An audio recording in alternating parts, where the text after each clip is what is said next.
सर्वांतर्यामिने नमः। गुरुर्पिता गुरुर्माता गुरुर्देवो न संशयः। मनसा कर्मणा वाचा तस्मै श्री गुरवे नमः। గాలి అగ్ని తరువాత మనకు నిరంతరం కనిపిస్తూనే ఉంటుంది నీరు. ఈ నీరు ఎక్కడుందో కూడా మనందరికీ తెలుసు. నీరు ఎంత అవసరమో కూడా తెలుసు. నీటికి స్పర్శ గుణం ఉంది, అంటే ఆకాశానికి ఉన్న శబ్ద గుణము, గాలికి ఉన్న స్పర్శ గుణము, అగ్నికి ఉన్న తేజోగుణముతో పాటు నీటికి రసగుణం ఉంది, అంటే రుచిని కలిగింపజేసేది నీరు. నీటి వల్లనే మనం రుచిని తెలుసుకోగలుగుతాం. ఈ రుచిని తెలుసుకునేది మనకు శరీరంలో నాలుక. అందుకే నాలుక మీద ఎప్పుడూ కూడా నీరు ఉంటుంది. అంటే లాలాజలం వల్ల మనం రుచులను తెలుసుకోగలుగుతాం. తియ్యగా ఉంది, చప్పగా ఉంది, పుల్లగా ఉంది, కారంగా ఉంది అనేది తెలుస్తుంది. కనుక ఆ నీరు మన శరీరానికి కావలసినంత కావాలి. ఇక నీరు చూస్తే ఇప్పుడు అగ్ని తరువాత ఆకాశంలో వాయువు, వాయువులో అగ్ని, అగ్నిలో నీరు వచ్చింది. మరి అగ్నిలో నీరు ఎలా ఉంటుంది అనే ఒక సందేహం. తర్వాత నీరు అగ్ని మీద పడితే అగ్ని చల్లారిపోతుంది కదా. సహజంగా మనం నిత్యకృత్యంలో చూస్తే మండుతున్న నిప్పు మీద కొన్ని నీళ్లు పోస్తే చల్లారిపోతుంది. మరి అగ్నిలో నీరు ఎలా ఉండగలుగుతుంది అంటే దీనికి మనం వింటున్నాం. ఇప్పుడు సముద్రంలో ఒక అగ్ని పర్వతం పైకి వస్తుంది బద్దలై. అంటే సముద్రం అడుగు భాగమున భూమి ఉన్నదని, ఆ భూమిలో ఉన్న అగ్నిపర్వతం బద్దలైతే ఆ సముద్రం మించి ఆ అగ్నిపర్వతం పైకి వస్తుంది అని. అంటే అగ్నికి నీటికి ఎలాంటి సంబంధం ఉంది అంటే నీరులో కూడా అగ్ని ఉంది అని తెలుస్తుంది.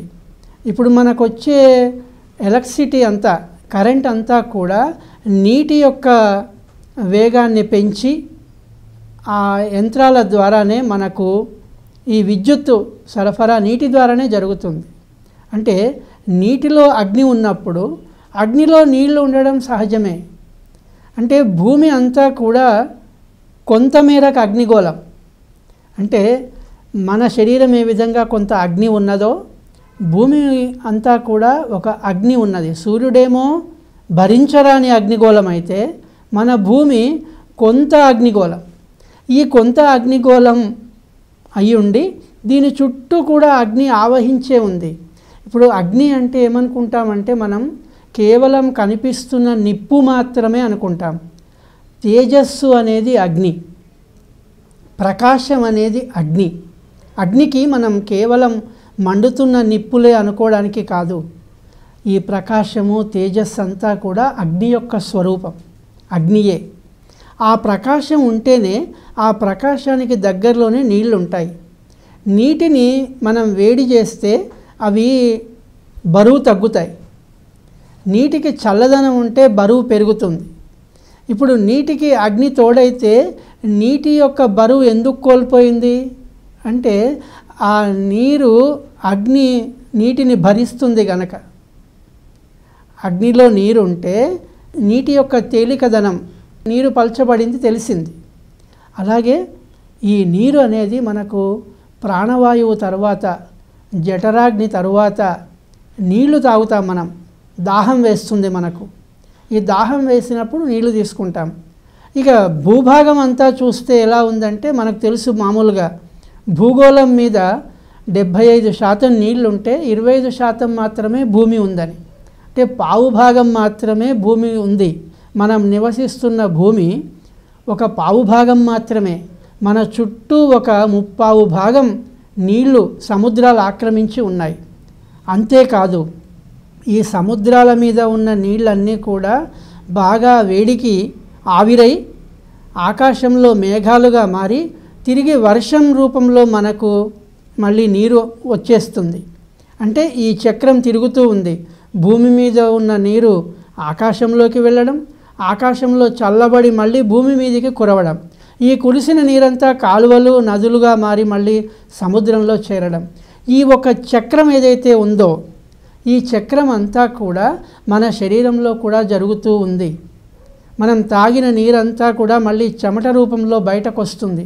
బహుశా ఈ చలికాలంలో రాకపోవచ్చు, కానీ మనం వేసవి కాలంలో చూస్తాం. చలికాలంలో మనం తక్కువ నీళ్లు తీసుకుంటాం, వేసవి కాలంలో ఎక్కువ నీళ్లు తీసుకుంటాం. ఎందువల్ల అంటే అవి ఆవిరై మళ్ళీ చెమట రూపంలో బయటకు వస్తుందని. అంతేకాకుండా మామూలుగా అయితే మనం తాగిన నీళ్లు ఎక్కువైన నీళ్లు అంటే ఎక్కువైన నీళ్ళు అంటే ఏమిటి, మన శరీరంలో తీసుకున్న ఆహారము రక్త రూపంలో మారడానికి నీళ్ళు అవసరం, జీర్ణం కావడానికి నీళ్ళు అవసరం. అందుకే ఏం చెప్తారంటే తినే ఆహారానికి 2 నీళ్లు తాగాలని. ఈ 2 నీళ్ళ వల్ల శరీరంలో ఉన్న ఆహారము సులభంగా జీర్ణమవుతుంది. ఈ జీర్ణం కాగా రక్తంగా మారంగా మిగిలిన చెడ్డ నీరు ఉంటుంది. ఆ చెడ్డ నీరు మూత్ర రూపంలో విసర్జన చేస్తాం. కనుక నీటి యొక్క ఈ విధానం ఏదైతే ఉందో అది ప్రపంచంలో ఏ విధంగా జరుగుతుందో, సృష్టిలో ఏ విధంగా జరుగుతుందో మన శరీరంలో కూడా అదే విధంగా జరుగుతుంది. నీటిని కూడా మనం సాధ్యమైనంత మేరకు శుభ్రంగా ఉంచడానికి ప్రయత్నం చేసుకోవాలి. శుభ్రమైన నీరు తాగితేనే మనం సంపూర్ణ ఆరోగ్యవంతులుగా ఉండగలుగుతాం. ఈ పంచభూతాల్లో ఉన్న నీరు మనకి అంటే ఆహారం లేకుండా కొన్ని రోజులు ఉండగలుగుతాం, నీరు లేకుండా కొన్ని నెలలు ఉండగలుగుతాం. అంటే నీటితోటే, ఆహారం లేకుండా నీటితోనే కొన్ని రోజులు ఉండగలుగుతాం. అయితే అటువంటి నీరు కూడా మనకు ప్రాణాధారం అయింది, జీవనాధారం అవుతుంది. ఆహారం ఎంత జీవనానికి అవసరమో అంతకంటే ఎక్కువ నీరు అవసరం. నీటిని మనం జాగ్రత్తగా కాపాడుకొని పరిశుభ్రంగా ఉంచుకునే ప్రయత్నం చెయ్యాలి. తద్వారా ఏమవుద్దంటే సమాజానికి మేలు చేసిన వాళ్ళం అవుతాం. మన శారీరకంగా మానసికంగా కూడా ఈ నీటి యొక్క ఉపయోగం ఉంటుంది. ఎందువల్ల అంటే రుచులు కోరేది ఎవరు అంటే మన మనస్సే.